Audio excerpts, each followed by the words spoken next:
कल कौन सा टॉपिक लास्ट था जो कंप्लीट हुआ था? सर अनसर्टेनिटी प्रिंसिपल करवा रहे थे आप। Yes, so this was the Heisenberg's uncertainty principle और हमने इसके कुछ implications के बारे में पढ़ लिया था, ठीक। और वो implications थे कि इससे हमें पता पड़ा था कि जो वेवलेंथ है, de Broglie wavelength can not be the single one, ठीक। एक सिंगल पार्टिकल के साथ एसोसिएटेड वेव्स बहुत सारी होती हैं, ठीक है। और अगर ऐसा है then those waves can interfere to give a wave group, और हमें उसी की बात करनी थी। और उसके बीच में हमने बात की थी फेज वेलोसिटी की, ठीक है। फेज वेलोसिटी तक हमने बात कर ली थी सुबह। और phase velocity of any wave means the velocity, real velocity of the wave, ठीक। इसमें पार्टिकल का कोई कंट्रीब्यूशन नहीं है फिलहाल। पार्टिकल की वेलोसिटी क्या है हम कुछ नहीं बोल सकते फेज वेलोसिटी की हेल्प से। And this is given by omega by के। के is wave number and omega is angular frequency of the wave, ठीक। इसमें किसी को कुछ प्रॉब्लम हो, कुछ समझ ना आया हो तो बताओ। ओके, आई होप क्लियर है। इसके बाद हम बात करते हैं ग्रुप वेलोसिटी, ठीक, या फिर वेव ग्रुप्स की। तो सबसे पहले ये ग्रुप बने कैसे? हमें पता था कि एक से ज्यादा वेव्स हैं, एक से ज्यादा डी ब्रॉगली वेव्स हैं। तो suppose those waves are represented by y1 and y2, where y1 is a sin omega t minus kx. Omega is the frequency of the central de Broglie wave. और कुछ ऐसी wave जिनकी frequency में थोड़ा सा difference आया है, ठीक। इसी तरह से वेव नंबर में थोड़ा सा डिफरेंस आया है। Suppose that difference is delta omega and delta के, then the wave will be given by a sin omega plus d omega times t minus k plus dk times x. Simply थोड़ा सा change आया। Amplitude same है क्योंकि अगर किसी point पर particle है और उसे कोई डी ब्रॉगली वेव रिप्रेजेंट कर रही है देन प्रोबेबिलिटी तो सेम ही आनी चाहिए। So A is the same, amplitude of both of the wave same, ठीक है। तो उन सब में से हमने दो वेव्स को लिया, और अगर ये दोनों waves are moving simultaneously in the space then they can interfere and will give the added amplitude or displacement. That displacement will be given by y equal to y1 plus y2, or simply the addition of these two sinusoidal parts, ठीक। a common लिया जा सकता है, then we have the formula of sin a plus sin b, and this will give you twice of cos a minus b by 2 into sin of a plus b by 2, ठीक है। and that will give you twice of a cos of d omega t by 2 minus dk by 2x and sin of this whole thing. अच्छा, यहाँ पर हमने suppose ये किया था omega is the central frequency and d omega is the little bit change in that frequency. So d omega is very less than the omega, and whenever d omega is compared with twice of omega then this will further less. So in this case d omega and similarly dk can be ignored क्योंकि ये केवल add हो रहे हैं, तो यहाँ से इन्हें इग्नोर किया जा सकता है। लेकिन यहाँ इग्नोर नहीं कर सकते सर्टेनली, क्योंकि इग्नोर करने पर तो ये गायब ही हो जाएंगे, ये टर्म भी खत्म हो जाएगी, ठीक है। और दूसरा इग्नोर करने के लिए यहाँ पे कुछ नहीं है, किसके साथ इग्नोर कर। So we have the final wave by the grouping of these two de Broglie waves, and this is this equation. और यहाँ पर हमें मिला sin omega t minus kx। तो इसका मतलब ये हुआ जो फाइनल वेव में हमें मिल रही है by the interference of these two waves has the same properties like the central wave। लेकिन एक चीज चेंज है, पहले हमारा एम्पलीट्यूड a था but now we have this whole amplitude. Amplitude का मतलब साइन ओमेगा वाले टर्म में जिसका भी मल्टीप्लाई हो रहा है। And now we see that this amplitude is further changing with time and position.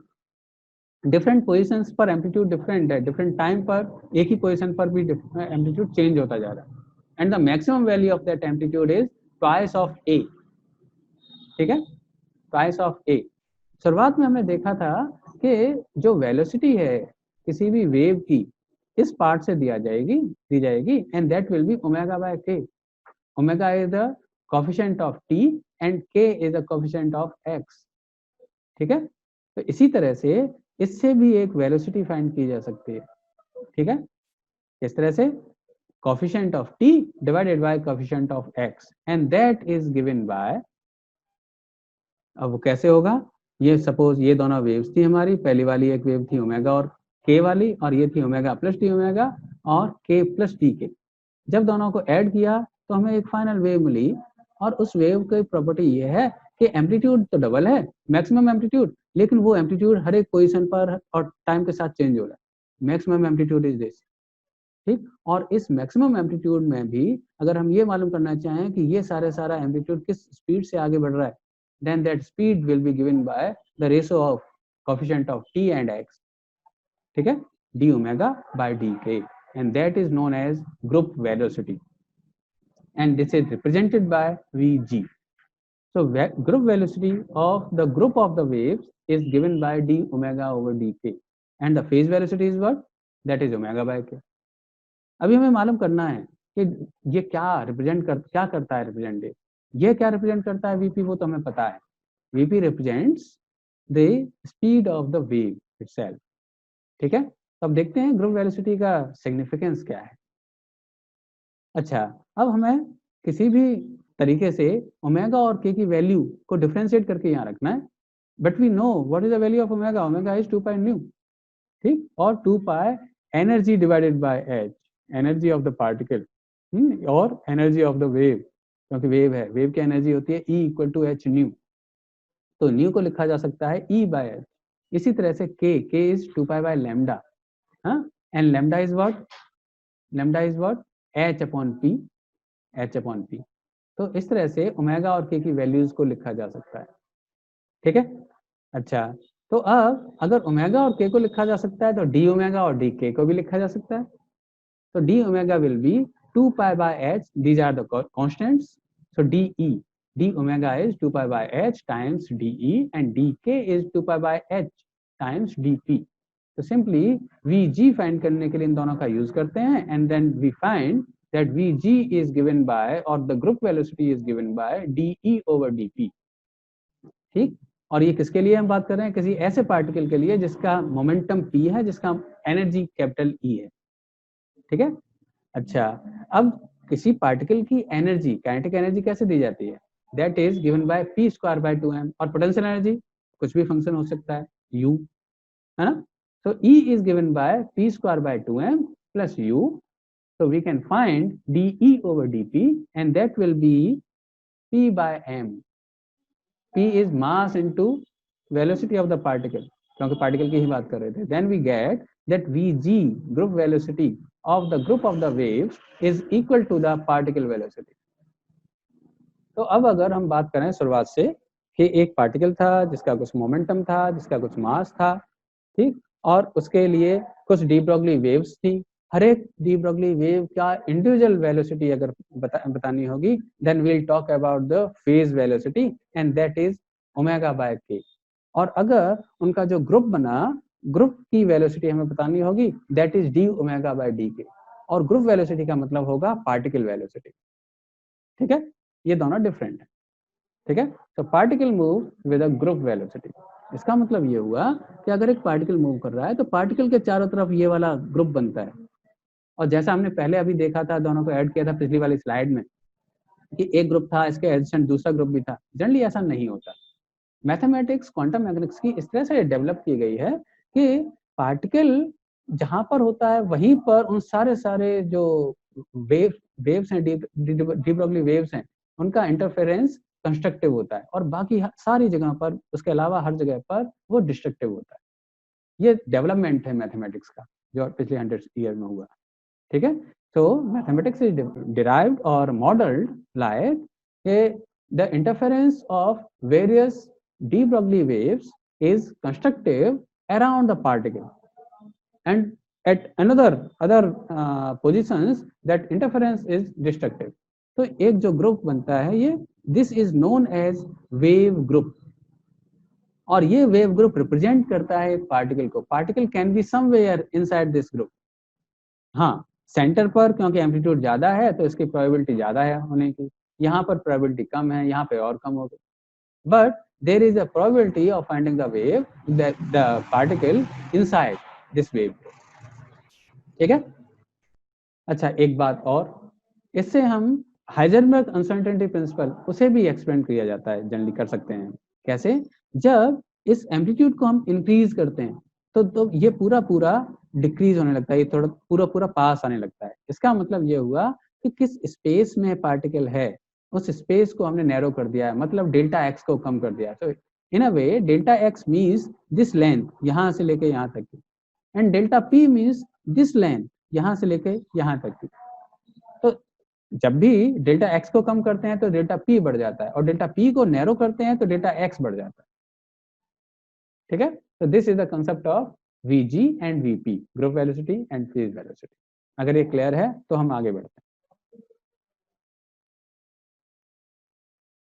कोई नोट? सर ये बता दीजिए दोबारा एक बार। कहाँ से? सर ये Vg इज इक्वल्स टू अच्छा dw। देखो Vg क्या था, d ओमेगा ओवर डी के आया, ये बात क्लियर है या नहीं, या यहाँ से भी स्टार्ट करें? यस सर ये क्लियर। अच्छा ये क्लियर है, ओके। तो अब हमें इसका सिग्निफिकेंस देखना था, इसका मीनिंग क्या है, और इस मीनिंग के लिए हम इसकी कोई वैल्यू फाइंड करना चाहते हैं, और उसके लिए हमें पता होना चाहिए कि ओमेगा के साथ किस तरह से चेंज होता है। तो उसके लिए हमारे पास ओमेगा और के दोनों की ही वैल्यू है, और दोनों की वैल्यू से डी ओमेगा और डी के दोनों फाइंड कर सकते हैं। ठीक है, तो डी ओमेगा और डी के दोनों फाइंड करके हमने उसका रेशो लिया, तो हमें मालूम पड़ा कि ग्रुप वेलोसिटी किसी वेव ग्रुप की होती है D E over D P, where E is the energy and P is the momentum of the particle which that group is representing. ठीक है, तो अगर ऐसा है तो हम एनर्जी को पी के रेस्पेक्ट में डिफरेंशिएट भी कर सकते हैं। Total energy of the particle is given by kinetic energy plus potential energy. तो जब हमारे पास ये मिला तो उसे अगर P से P के रेस्पेक्ट में डिफरेंशिएट करें, then we will get dE over dP and that will be P by m। ठीक है, क्योंकि U के साथ तो P नहीं है, मोमेंटम का कोई रिलेशन नहीं है पोटेंशियल एनर्जी से, और P by m का मतलब है simply velocity of the particle. ठीक है, तो इससे हमें पता पड़ता है कि ग्रुप वेलोसिटी, जो भी हमारा ग्रुप है, ग्रुप ऑफ वेव है, उससे जो ग्रुप बन रहा है, वेव पैकेट बन रहा है, उसका जो ग्रुप वेलोसिटी होती है that is equal to the particle velocity. ठीक है, तो पार्टिकल जनरली ग्रुप वेलोसिटी से ही मूव करता है, फेज वेलोसिटी से नहीं। फेज वेलोसिटी इंडिविजुअल वेव्स की वेलोसिटी होती है, जो कि ज्यादा भी हो सकती है, कम भी हो सकती है, चाहे जैसे हो सकती है, उससे कोई लेना देना नहीं। हालांकि Vg और Vp में रिलेशंस हैं, we can find the relations for light and for finite mass particle, लेकिन फिलहाल इस कोर्स में, इस अभी वाले कोर्स में हम इसे डिस्कस करने वाले नहीं। ठीक है, और ये जो वेव पैकेट है, इस वेव पैकेट के अंदर ही कहीं ना कहीं पार्टिकल होता है, और उसकी प्रोबेबिलिटी कहीं डिफरेंट हो सकती है, इसके बाहर कहीं पार्टिकल नहीं होता, क्योंकि एम्पलीट्यूड पे डिपेंड करता है कि प्रोबेबिलिटी क्या है उस पार्टिकल के होने की। ठीक है, यस सर। किसी और को कुछ पूछना हो? सर मतलब एम्पलीट्यूड स्क्वायर पे डिपेंड करता होगा ना? हाँ डेफिनेटली एम्पलीट्यूड स्क्वायर पर। वैसे एम्पलीट्यूड स्क्वायर भी नहीं बोलते, हम कुछ और ही करते हैं, कुछ और किसी और चीज का स्क्वायर होता है, वो हम देखेंगे साई अभी स्क्वायर आगे। होता है सर, साई स्क्वायर होता है, वो कुछ और ही होता है ना। तो वो सिंपली हम एम्पलीट्यूड स्क्वायर नहीं बोल सकते। एम्पलीट्यूड यहाँ पर आया है क्योंकि हम वेव के बारे में अच्छे से फैमिलियर हैं, वेव से और पार्टिकल से फैमिलियर हैं, तो इसलिए हमने यहाँ पे एम्पलीट्यूड बोल दिया। ठीक है, तो जैसे जैसे हम क्वांटम मैकेनिक्स में एंटर करते हैं तो हमें मालूम पड़ता है कि एम्पलीट्यूड ही नहीं, वो होता है वेव फंक्शन। ठीक है, जो कि एक मैथमेटिकल फंक्शन होता है, मैथमेटिकल एक्सप्रेशन होता है। ठीक है, उसके स्क्वायर पे डिपेंड करता है। ठीक है, तो यहाँ हम केवल इतना बोलकर काम चला सकते हैं कि एम्पलीट्यूड पर डिपेंड करता है, उसका किस तरह से डिपेंड करता है, उसका स्क्वायर होता है या क्यूब होता है, दैट इज अनदर थिंग। ठीक है, ओके सर। अच्छा और बताओ, और कोई? चलो तो थोड़ा सा आगे बढ़ते हैं, अब हम बात करते हैं पोस्टुलेट्स की। अब हम रिग्रेसली क्वांटम मैकेनिक्स में आने वाले हैं। ठीक है, तो अभी तक हमने इंट्रोडक्शन की बात की, इसमें हमें मालूम पड़ा कि क्वांटम मैकेनिक्स की रिक्वायरमेंट क्यों थी। ओके, तो अब तक हमने देखा कि क्वांटम मैकेनिक्स की रिक्वायरमेंट क्या है, हम क्यों पढ़ें इंट्रोडक्शन में, और एलिमेंट्री पार्टिकल्स देखे, एलिमेंट्री प्रिंसिपल्स देखे जिन पर बेस्ड है क्वांटम मैकेनिक्स। ठीक है, और अब हम बात करते हैं उन पोस्टुलेट्स की जिन्हें पहले एक एक करके सेट किया गया और जिनके बेस पर हम मैथमेटिक्स डेवलप करते हैं। ठीक है, तो प्रिंसिपल्स के बाद बात आती है पोस्टुलेट्स की। ठीक है, there are 5 postulates of quantum mechanics. सबसे पहले बात करते हैं वेव फंक्शन की, the state of a physical system. हमने क्लासिकल मैकेनिक्स में भी स्टेट की बात की थी, and the state in the classical mechanics was defined by the position and momentum of any particle और any system, but in quantum mechanics this is defined by some properties. ठीक, properties में किसी particle की या किसी system की energy हो सकती है, ठीक है, किसी पार्टिकल की पोजीशन भी हो सकती है इवन, ठीक है, तो स्पेशली एनर्जी की बात की जाती है यहाँ। तो state of a particle is given by some properties of the system, and those properties are inside a mathematical function. That function is known as wave function. तो एक mathematical expression है in which all the information about a system, physical system is contained. ठीक है, तो सारी information उसके अंदर है, कैसे निकालनी है वो बात की बात है, वो हम अगले पोस्टुलेट्स में देखेंगे। ठीक है, तो इसमें state of A particle is represented bye a wave function, and wave function is a mathematical expression. इसके बारे में और भी आगे पढ़ना है, देखते हैं क्या होता है। Next postulate is operator. ठीक, जो भी इंफॉर्मेशन है अंदर उसे बाहर कैसे निकालें, उसे बाहर निकालने के लिए एक ऑपरेटर है। For every observable, for every property which is required to be known, उसके लिए एक ऑपरेटर है क्वांटम मैकेनिक्स में। वो ऑपरेटर जब ऑपरेट किया जाता है वेव फंक्शन पर, then it extracts that energy जिसके लिए वो ऑपरेटर है। ठीक है, अच्छा, then measurement of physical quantity. लेकिन ऐसा नहीं है कि सारे ऑपरेटर काम करें, कुछ ही तरीके के ऑपरेटर्स हैं जो अच्छे से किसी वेव फंक्शन पर ऑपरेट किए जा सकते हैं। So for every wave function, for every operator there are certain number of wave functions. ठीक है, और उन्हें बोलते हैं आइगन फंक्शंस। ठीक, और हमें तभी हमारे काम हो सकता है, तभी हम किसी सिस्टम के बारे में इंफॉर्मेशन एक्सट्रैक्ट कर सकते हैं जब हमारे पास आइगन फंक्शंस हो, अदरवाइज नो। हमें कुछ ऐसा करना पड़ेगा कि वो फंक्शन आइगन फंक्शन में कन्वर्ट हो जाए। एंड अच्छी बात यह है कि हम किसी भी फंक्शन को किसी भी ऑपरेटर के आइगन फंक्शन में कन्वर्ट कर सकते हैं। ठीक है, we have the mathematics. Then probabilistic measurement. ठीक, तो अब हर एक मेजरमेंट जब भी करते हैं, उस मेजरमेंट का मतलब होता है eigen value function, eigen value equation. ठीक है, तो जब भी हम कोई मेजरमेंट करते हैं या फिर आइगन वैल्यू इक्वेशन लिखते हैं, तब एक प्रोबेबिलिटी है कि हम उस इंफॉर्मेशन को निकाल सकते हैं या नहीं, या फिर एक बार हमने कोई इंफॉर्मेशन निकाली किसी एक ऑपरेटर को यूज करके, अगली बार निकालेंगे तो कोई जरूरी नहीं है कि वही इंफॉर्मेशन आए, डिफरेंट भी आ सकती है। So what is the probability of finding a particular information? ठीक, so that is no, inside the probabilistic measurement postulates। और हम बात करते हैं एक्सपेक्टेशन वैल्यू की। ठीक, ऐसा नहीं है हमने हिटल ट्रायल किया, जो भी नंबर सबसे ज्यादा बार आया that is the true value. No, हम सारे वैल्यूज का एवरेज लेते हैं, that is known as expectation value. Lab में भी हम यही करते हैं, एक ही एक्सपेरिमेंट बहुत बार करते हैं और जितनी भी वैल्यूज हैं सबका एवरेज ले लेते हैं। In quantum mechanics this is known as expectation value. और ये सब हो क्यों रहा है ये सब? क्योंकि हमारे पास एक वेव फंक्शन है, तो सब कुछ सारा जो दारोमदार है वो सब वेव फंक्शन पर है। अगर वेव फंक्शन हमें पता है तो हम कुछ कर सकते हैं, अदरवाइज नो। वेव फंक्शन कैसे पता पड़े? उसके लिए हमारे पास एक इक्वेशन है, श्रोडिंगर इक्वेशन। तो fifth postulate is Schrodinger equation. हम एक एक करके इन सारे पोस्टुलेट्स के बारे में पढ़ने वाले हैं। ठीक है, तो सबसे पहले wave function. The wave function is represented by psi as a function of position and time. ठीक है, तो this is time dependent wave function. अच्छा, और इसका मतलब ये हुआ वेव फंक्शन किसी एक पॉइंट पर ही रहेगा, बाकी पॉइंट पर कुछ और हो सकता है, उसकी वैल्यू 0 होगी। तो जहां पर भी वेव फंक्शन है पार्टिकल वहां पर हो सकता है। ठीक, जहां वेव फंक्शन की वैल्यू 0 है वहां पार्टिकल नहीं है। ठीक, इसका सिग्निफिकेंस ये है कि पार्टिकल, ये जो वेव फंक्शन है, वेव फंक्शन का square is directly proportional, or the probability of finding a particle is directly proportional to the square of the wave function itself। इस वेव फंक्शन का फिजिकल मीनिंग कुछ नहीं है, इसके स्क्वायर का है। ठीक है, इसका स्क्वायर रिप्रेजेंट करता है कि प्रोबेबिलिटी क्या है किसी पार्टिकल की। ठीक है, सो स्पेस में किसी एक पोजीशन से किसी दूसरी पोजीशन तक पार्टिकल होगा या नहीं होगा, इस बात की प्रोबेबिलिटी है the square of wave function integrated from one position to the another position. तो पोजीशन R1 से लेकर R2 तक पार्टिकल होगा या नहीं होगा, इस बात की probability will be given by integration from R1 to R2 square of wave function with respect to the position. अगर लीनियर बात कर रहे हैं तो with respect to position R के रेस्पेक्ट में से डेरिवेट करेंगे। अगर वॉल्यूम में बात कर रहे हैं तो वॉल्यूम के रेस्पेक्ट में डेरिवेट करेंगे। यहाँ पर डी टाउ लिखा हुआ है, हाँ, तो जनरली हम वॉल्यूम के रेस्पेक्ट में डेरिवेट करते हैं, ऐसे 3 डायमेंशनल में डेरिवेट करते हैं। ओके, तो दिस इज वेव फंक्शन। अच्छा, इसकी कुछ और भी प्रॉपर्टीज हैं, वो ये कि ये कंटिन्यूस होना चाहिए। कोई भी वेव फंक्शन की तरह से बिहेव करे कोई जरूरी नहीं है। तो पहली बात तो ये कि क्योंकि वेव फंक्शन का स्क्वायर किसी पार्टिकल को रिप्रेजेंट कर रहा है तो वेव फंक्शन को कंटिन्यूस ही होना पड़ेगा।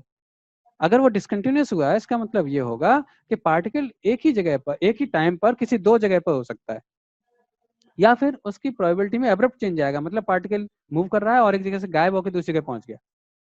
दिस इज नॉट पॉसिबल, और इसलिए this requires wave function to be continuous. तो वेव फंक्शन कंटिन्यूस होना चाहिए। अगेन, वेव फंक्शन एक बार में किसी एक ही जगह पे तो हो सकता है। तो अगर किसी वेव फंक्शन को यहाँ था R1 से R2 तक की प्रोबेबिलिटी, तो अगर पूरे वर्ल्ड में कहीं ना कहीं पार्टिकल है या नहीं उसकी प्रोबेबिलिटी निकालें तो -∞ to ∞ हो जाएगा, और पार्टिकल की मैक्सिमम प्रोबेबिलिटी कितनी हो सकती है? 1। So the maximum probability is 1, or in other words, from -∞ to +∞, the integration of square of psi with respect to space will be 1. 1 से ज्यादा नहीं हो सकता, ठीक है? So these are few properties, ठीक? तो ये continuous होना चाहिए। This wave function should be like the total probability to find the particle in the world must be equal to 1. अच्छा, ये बहुत इंपॉर्टेंट प्रॉपर्टी है और इसका यूज जनरली हम करते हैं, ठीक? इस प्रॉपर्टी को एक नेम दिया जाता है नॉर्मलाइजेशन प्रॉपर्टी, ठीक है? एक वेव फंक्शन नॉर्मलाइज होगा अगर उसका स्क्वायर जब इंटीग्रेट किया जाए from -∞ to +∞, then this will give you 1। अगर ये 1 नहीं देता है then will say that wave function is not normalised. लेकिन हाँ, वो अभी भी वेव फंक्शन होगा, वो प्रॉपर्टीज के बारे में अभी भी बताएगा, लेकिन एग्जैक्ट नहीं बताएगा। वो बताएगा कि हाँ, this is directly proportional to what, ठीक है? एग्जैक्ट प्रॉपर्टी के लिए उसे नॉर्मलाइज बनाना पड़ेगा। तो जब भी हम मैथमेटिक्स की बात करें, जब भी हम मैथमेटिकल क्वेश्चंस को सॉल्व करेंगे, न्यूमेरिकल सॉल्व करेंगे, तो हमेशा नॉर्मलाइज्ड वेव फंक्शन की बात करेंगे। अगर वो नहीं भी होगा तो हम उसे नॉर्मलाइज बनाएंगे। We have the methods to make a wave function normalised, ठीक है? तो वो नॉर्मलाइज्ड होना चाहिए, नॉर्मलाइजेशन कंडीशन, इसका जनरली यूज किया जाता है। तो अब अगर हमारे पास कुछ वेव फंक्शंस हैं, अच्छा हाँ, वेव फंक्शन भी कंटिन्यूस होना चाहिए और उसका डेरिवेटिव भी कंटिन्यूस होना चाहिए, ठीक? तो अगर हमारे पास ये 3 वेव फंक्शंस हैं, पहला ये, सेकंड ये, थर्ड ये। अच्छा, एक एक प्रॉपर्टी मैंने छोड़ दी, वो ये कि वेव फंक्शन किसी एक पर्टिकुलर पोजीशन पर अगर पार्टिकल है तो वहां तो वेव फंक्शन की कोई वैल्यू होगी। जैसे जैसे उस पोजीशन से दूर होते जाएंगे वेव फंक्शन की वैल्यू कम होती जाएगी, ठीक? इसका मतलब ये हुआ एट इनफाइनाइट, एट -∞ और एट +∞, दोनों पर वेव फंक्शन की वैल्यू 0 होना चाहिए। Wave function must vanish eight infinite distance, ठीक है? r इक्वल टू इनफाइनाइट पर ±∞ पर वेव फंक्शन वेनिश कर जाना चाहिए। So these are few properties, इन्हें ध्यान रखना पड़ेगा। तो अब हमारे पास कुछ एग्जांपल्स हैं, ये 3 एग्जांपल। तो कोई बताओगे इन तीनों में से वेव फंक्शन कौन सा है? कोई है या नहीं है, या तीनों ही है? कौन बताएगा? फर्स्ट वन, ये पहला वाला जो फंक्शन है mathematical function, is it a wave function? क्या ये अपनी सारी प्रॉपर्टीज जिनकी बात मैंने अभी थोड़ी देर पहले की उन सबको होल्ड करता है? क्या ये कंटिन्यूस है? क्या ये सिंगल वैल्यूड है? हाँ, सिंगल वैल्यूडनेस, इसकी भी बात मैंने छोड़ दी। That must be single valued, 2 value नहीं होनी चाहिए, मतलब एक पार्टिकल एक जगह एक बार में एक ही जगह होना चाहिए, ठीक है? क्या ये कंटिन्यूस है? क्या इसका डेरिवेटिव कंटिन्यूस है? क्या ये सिंगल वैल्यूड है? क्या इनफाइनाइट पर ये 0 हो रहा है? अगर सबके आंसर यस हैं then this is a wave function. बताओ। तो सेकंड वाला है यस, तब तो केवल सेकंड वाला हुआ, क्योंकि this is not continuous and the differential derivative, first derivative of this function is not continuous. तो ये वाला फंक्शन और ये वाला फंक्शन कंटिन्यूस नहीं है, so this can not be a wave function and this can not be a wave function, only this will serve like a wave function. Again, इनके बारे में क्या कहोगे? इनमें से कोई वेव फंक्शन है? ये वेव फंक्शन है या नहीं? ये कौन बोलेगा? ये वाला तो है सर शायद, अच्छा, अब इसके बारे में क्या कहोगे? ये वाला नहीं लग रहा, क्यों नहीं लग रहा? शायद सर एब्रप्ट चेंज है। एग्जैक्टली यहाँ पर इसमें एब्रप्ट चेंज आ रहा है। एब्रप्ट चेंज का मतलब इसका डेरिवेटिव कंटिन्यूअस नहीं है x equal to x b पर। So this is a wave function. ठीक है, तो हमारे इन सारे 5 एग्जांपल्स में से केवल 2 हैं वेव फंक्शंस। ओ टाइम, ठीक है।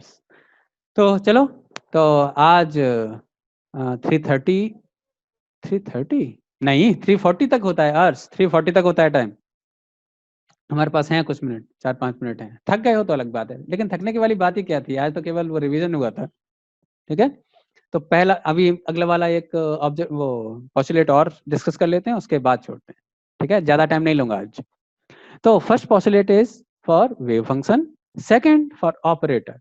इन classical mechanics for every property the property which we observe is known as observable। ठीक है, और क्लासिकल मैकेनिक्स के हर एक ऑब्जर्वेबल के लिए क्वांटम मैकेनिक्स में there is a operator, an operator. उस ऑपरेटर को कैप से डिनोट किया जाता है रिप्रेजेंट करने के लिए। ठीक है, अगर ऑब्जर्वेबल को ओ से रिप्रेजेंट करें, जैसे एनर्जी, एनर्जी को ई से रिप्रेजेंट करेंगे, तो एनर्जी ऑपरेटर को ई कैप से रिप्रेजेंट करेंगे। मोमेंटम को अगर क्लासिकल मैकेनिक्स में पी से रिप्रेजेंट करते हैं, तो क्वांटम मैकेनिक्स में मोमेंटम के ऑपरेटर को पी कैप से रिप्रेजेंट करेंगे। ठीक है, so for every observable in classical mechanics there is an operator in quantum mechanics. ठीक, और ये जो मैंने अभी बोला, this is known as correspondence principle. ठीक है, बोर ने दिया था ये कि एक ऑपरेटर हमेशा रहेगा। ठीक है, अच्छा कैसे होंगे वो ऑपरेटर, उसके बारे में और बात करते हैं। तो सपोज एक वेव फंक्शन है psi, psi is equal to a exponential iota ks minus omega t। This is the wave function for a free particle.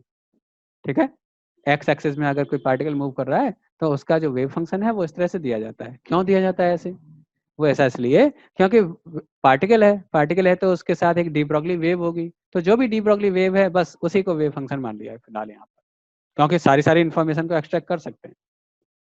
So if this is the wave function for a free particle, then we want to find the momentum of that particle. We want to find the energy of that particle. तो क्या करें, कैसे निकालें? ठीक, k में होता है momentum, k is for momentum। क्यों? k is 2 pi by lambda and lambda is h upon p। तो k क्या हो जाएगा? 2 pi into p by h। इसी तरह से ओमेगा, ओमेगा में टोटल एनर्जी है, तो एनर्जी कैसे? Omega is 2 pi new and new is E by H, so omega is 2 pi E by H. तो अगर के और ओमेगा की ये वाली वैल्यूज यहाँ पुट कर दी जाएं, then we get psi as a function of position and time equal to a sum coefficient exponential iota px minus et divided by h bar, where h bar is h upon 2 pi। ठीक है, h upon 2 पाई। इसे कहीं कहीं h cut से भी pronounce करते हैं, h cut और h बार। अब हमें अगर p और e को फाइंड करना है, कितनी कितनी है, p को बाहर निकालना है, एक्सट्रैक्ट करना है, तो क्या करें? कोई सजेशन? p को बाहर निकालना है इस एक्सप्रेशन में से, क्या करें? डिफरेंशिएट करते हैं। एग्जैक्टली, x के रेस्पेक्ट में डिफरेंशिएट कर देते हैं, शाबाश। ऐसी एनर्जी को बाहर निकालना है तो सेम डिफरेंशिएट कर देते हैं टाइम के रेस्पेक्ट में। तो चलो डेरिवेट करते हैं इसे। ठीक, ये था हमारा वेव फंक्शन, इसे डेरिवेट किया x के रेस्पेक्ट में, हमें मिला ये सब। ठीक है, ये तो सिंपल मैथमेटिक्स है, ऐसे एक्सप्लेन करने की मुझे नहीं लगता जरूरत होगी। Then p is what? p into psi is equal to this thing. इसका मतलब ये है कि p साई में जिसका भी मल्टीप्लाई हो रहा है दैट इज p। ठीक, तो साई में मल्टीप्लाई इसका हो रहा है। ये जो सामने लिखा है इससे हम कुछ कंक्लूजन निकाल सकते हैं, वो ये कि अगर ये p मोमेंटम ऑपरेटर होता, देन इसे ऑपरेट कराने का मतलब होता कि इसका डेरिवेट करना, इसे डेरिवेट करना। ठीक है, इसे हमने क्या किया, इसे हमने डिफरेंशियल किया पहले x के रेस्पेक्ट में, आयोटा इंटू पी बाहर आ गया अपॉन एच बार। अगर उसमें से आयोटा को हटा दें, आयोटा हटाने के लिए माइनस आयोटा का मल्टीप्लाई करना पड़ेगा, और एच बार का जो डिवाइड हो रहा है उसे हटाने के लिए एच बार का मल्टीप्लाई करना पड़ेगा। तो आयोटा h बार का मल्टीप्लाई करना पड़ेगा।